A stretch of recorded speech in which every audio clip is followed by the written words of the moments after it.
Ya, halo guys. Berjumpa lagi dengan saya Nanda Pradika. Oke guys ya, sebelum kita ke pembahasan, silahkan teman-teman bisa cek terlebih dahulu ke channel saya yang satu lagi ya guys ya, yaitu adalah Nanscreen, merupakan channel gaming saya ya guys ya. Silahkan bisa di subscribe, bisa sekalian support lah ya guys ya.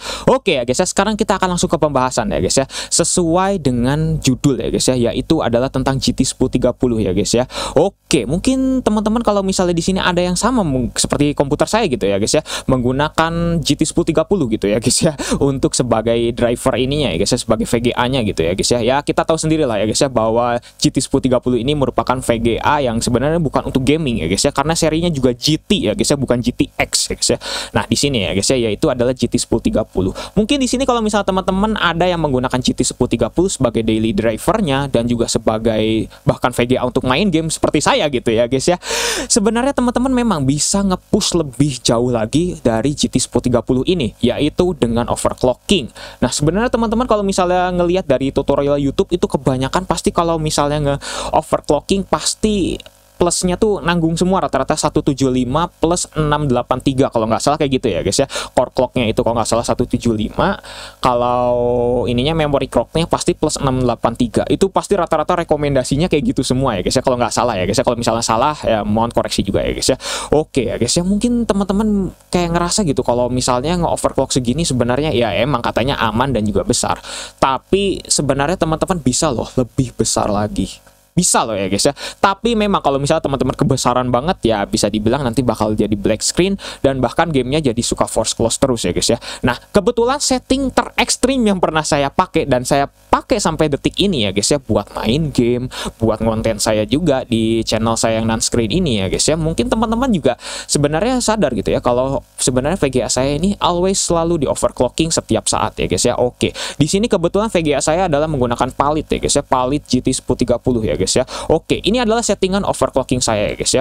Oke, di sini saya menggunakan tool bukan dari MSI Afterburner, tapi saya menggunakan bonusan dari Palitnya, yaitu adalah Palit Thunder Master. Sama aja sih ya guys ya, tapi ini khusus untuk Palit saja ya guys ya. Oke, di sini mungkin teman-teman ngelihat wah ekstrim sekali ya guys ya, yaitu GPU clocknya saya naikkan 220. Oke, mungkin ada yang lebih besar lagi ya guys ya, sampai 250. Tapi setelah saya coba pakai 250 itu suka force close terus ya guys ya, untuk main game Genshin Impact, House Flipper dan juga yang lainnya ya guys ya, itu benar-benar pasti sering force close ya guys ya. Jadi memang bisa dibilang nggak stabil lah kalau untuk 220 ke atas ya guys ya. Bahkan saya coba 225 aja dulu ya guys ya. Ternyata di Genshin Impact itu udah langsung gamenya berhenti secara tiba-tiba, berhenti dan langsung udah nggak ngapa-ngapain gitu ya. Udah langsung berhenti aja dan nggak bisa di close dan kayak gimana gitu. Jadi bisa dibilang harus di end task gitu lah ya guys ya. Jadi memang masih nggak stabil. Jadi 220 adalah udah maksimalnya. Dan oke, memory clocknya ini saya ekstrim sekali ya, itu tambah 1000. Kalau misalnya teman-teman di YouTube ngelihatnya cuma sampai 750, 683, di sini saya tambah sampai 1000. Dan apakah aman guys ya? Oke, mungkin teman-teman di sini banyak yang mengira wah kayaknya nggak aman nih buat VGA saya. Teman-teman, aduh saya sampai bahasanya kayak gitu ya guys ya. Oke, saya menggunakan GT 1030 Palit itu versi dari low profile. Mungkin teman-teman tahu sendiri kalau low profile itu memiliki kipas yang lebih kecil. Ya oke lah ya guys ya, saya tunjukkan ya guys ya, VGA saya itu bentuknya kayak gimana ya guys ya. Oke, saya menggunakan ini ya guys ya, Palit GT 1030 seperti ini, GT 1030. Oke ya guys ya, mungkin kalau teman-teman ngelihat Palit GT 1030 bentukannya kayak gini ya guys ya. Oke, ini bentukannya bener-bener sangat kecil sekali ya guys ya. Bener-bener bukan ukuran yang bisa dibilang ukuran yang gede gitu ya guys ya. Mungkin kalau teman-teman menggunakan GT 1030 yang kipasnya gede, teman-teman lebih beruntung karena kalau misalnya teman-teman menggunakan settingan overclock seperti ini ya guys ya.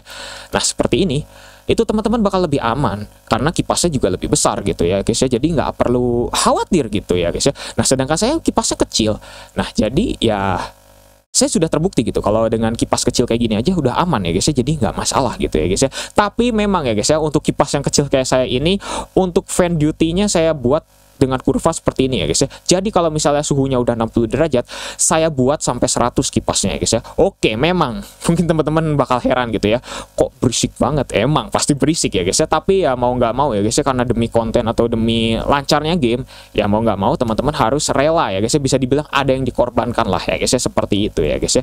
Jadi settingan overclock saya adalah menggunakan GPU core clocknya saya tambah 220 dan memory clocknya saya tambah 1000, nggak tanggung-tanggung ya guys ya. Apakah lancar?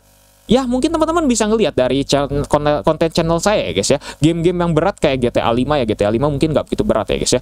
Kayak game terberat yang pernah saya mainkan aja ya guys ya, yaitu adalah Doom Eternal ini ya guys ya. Oke, Doom Eternal ini bener-bener adalah game yang paling banget berat yang pernah saya mainkan di komputer saya guys ya. Oke, sekarang saya akan tunjukkan ya guys ya. Saya akan membuka dari Doom Eternal ya guys ya. Oke, di sini saya akan membuka Doom Eternal terlebih dahulu. Mungkin teman-teman banyak yang heran, apakah bisa sih benarnya? Oke, sekarang saya ajak teman-teman dulu ya guys ya untuk membuka dari Doom Eternal. Oke, kita akan sampai gameplaynya ya guys ya. Dan kebetulan di sini saya sambil merecord ya guys ya, otomatis akan lebih berat lagi ya guys ya, pastinya seperti itu ya guys ya.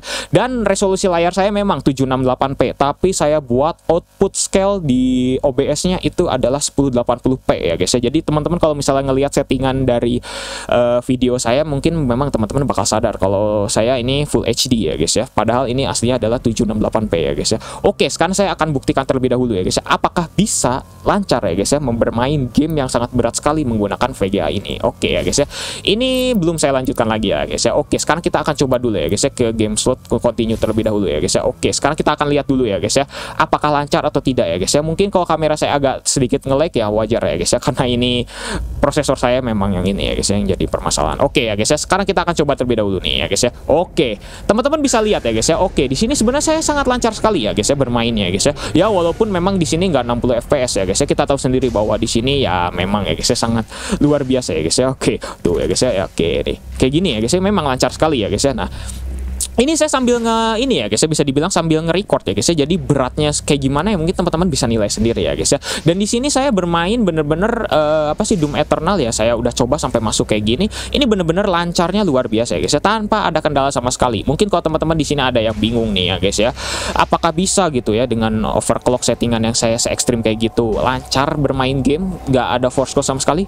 Saya sudah buktikan. Kalau misalnya teman-teman nggak percaya lagi ya guys ya, wah ini mah cuman Doom Eternalnya cuma sampai awal-awal doang, misalnya kayak gitu, teman-teman bisa lihat aja konten yang saya sendiri ya guys ya di channel saya Nanscreen ya guys ya. Itu saya bermain Doom Eternal, merupakan game terberat saya, lancar saja ya guys ya, tidak ada force call sama sekali. Itu benar-benar tanpa ada cut-cut sama sekali, dan juga emang benar-benar saya mainnya full ya guys ya. Walaupun ada cut-cutnya mungkin karena saya mainnya sampai 2 jam non-stop ya guys ya, jadi takut-takutnya teman-teman juga bosan seperti itu ya guys ya. Oke, mungkin teman-teman semoga tercerahkan ya guys ya. GT 1030 itu bisa di-push sampai semaksimal apa ya, saya bisa sampai semaksimal ini ya guys ya, 220 plus 1000. Oke ya guys ya. Oke ya guys ya, terima kasih ya guys ya sudah nonton ya guys ya. Jangan lupa subscribe dan juga share video ini jika bermanfaat, bantu channel ini juga bisa berkembang ya guys ya. Oke ya guys ya, semoga teman-teman juga bisa tercerahkan lah ya guys ya. Sebenarnya GT 1030 bisa di-push sampai sejauh mana ya guys ya. Oke ya guys ya, saya Nanda Pradika, see you next time.